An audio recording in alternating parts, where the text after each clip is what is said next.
Hey there, happy Wednesday. I'm meteorologist Mackenzie Bart. We've had some beautiful weather the past few days. Yesterday, temperatures were close to record for this time of year. It was a little bit breezy, and then today the winds calmed down, a little bit cooler, but if you're in the sunshine, it felt fantastic. Now, we're tracking even warmer weather for tomorrow.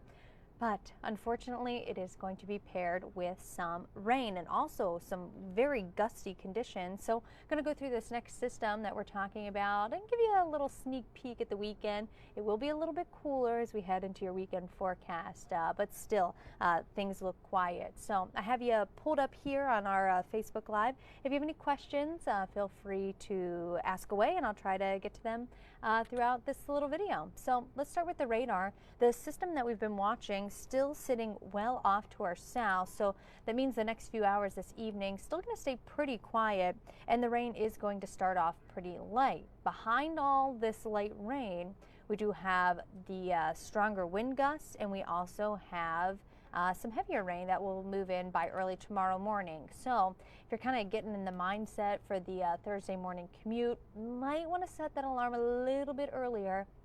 Not only will you be dealing with the rain, some ponding, but also maybe dealing with some gusty conditions. Really going to have to hold on to that steering wheel tomorrow.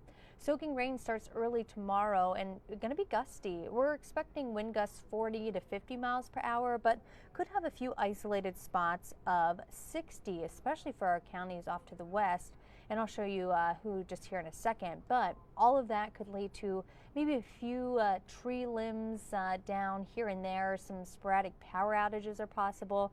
And then even maybe some of that light patio furniture you have outside, maybe blowing around or a little bit closer to your neighbors than you may like.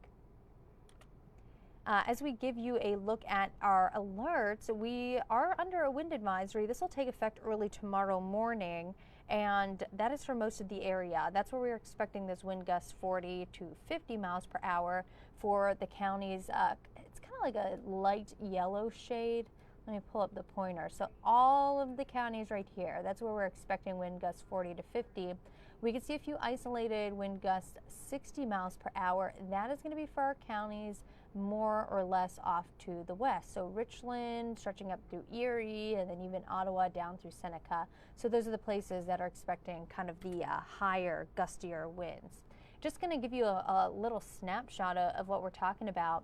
So the wind gusts are kind of going to be a good afternoon event, but here's just a look right around 5 o'clock tomorrow.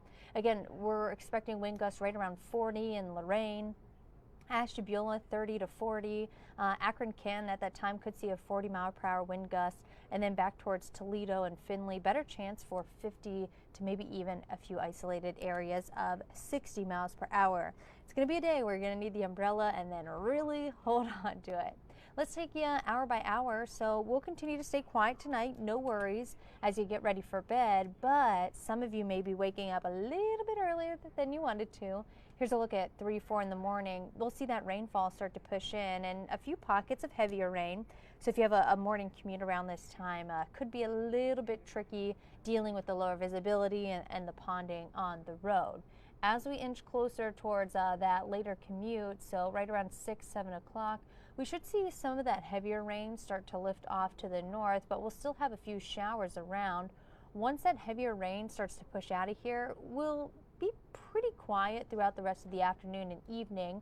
We'll still have a few scattered showers here and there, but heavier rain moves out and those winds kind of pick up heading into the afternoon and evening, and that's especially with this broken line that will move in with the second part of the system. Here's a look at 1 o'clock. We're still tracking a few scattered broken showers here. Remember, we'll be gusty heading into tomorrow afternoon, and then we start to clear things out by Thursday night. Here's a look at 10 o'clock. Area will remain quiet. We'll start to slowly see those winds wind down some, and shouldn't be too much of a problem heading into Friday, but some slightly cooler air will start to work in. That means any lingering moisture could change over into a few snowflakes heading into Friday afternoon. The temperatures being so warm, not really expecting anything to stick here, but you may be out and about and see a raindrop or a snowflake here or there Friday, as well as the cloud coverage. Weekend looking a little bit clearer. Speaking of that weekend forecast, Let's give you a sneak peek of that. So tomorrow's really the day that we're watching out for, especially the first half of the day. If you're leaving the house early, you're probably going to have to run into some ponding or some lower visibility with the heavy rain early in the morning. We'll see a few scattered showers throughout the later afternoon and evening. Winds pick up. Expecting wind gusts 40 to 50 miles per hour, maybe a few isolated spots, 60 miles per hour. And then on Friday, we'll start to wind things back. Chance for an isolated snowflake here or there, and going to be chilly, talking high temperatures into the 40s. And then here's a look at the weekend. Saturday and Sunday, we get to see that sunshine return. Going to be a little bit chilly here. Mornings in the 20s, afternoons 30s and 40s. Then inching closer towards Valentine's Day on Tuesday. I don't know if this is any type of poetry here, but it's supposed to rain on Tuesday. Our next system moves in, but at least temperatures will be mild. We're expecting the 40s and 50s by next week. So feeling very much like spring, even though I think we're right around 40 days away from the official start of spring. All right, we'll be on at 10 o'clock tonight. Latest look at the radar and this next system. Feel free to join us then for more information, or you can always find that at fox8.com underneath the forecast discussion. Have a good night and stay safe.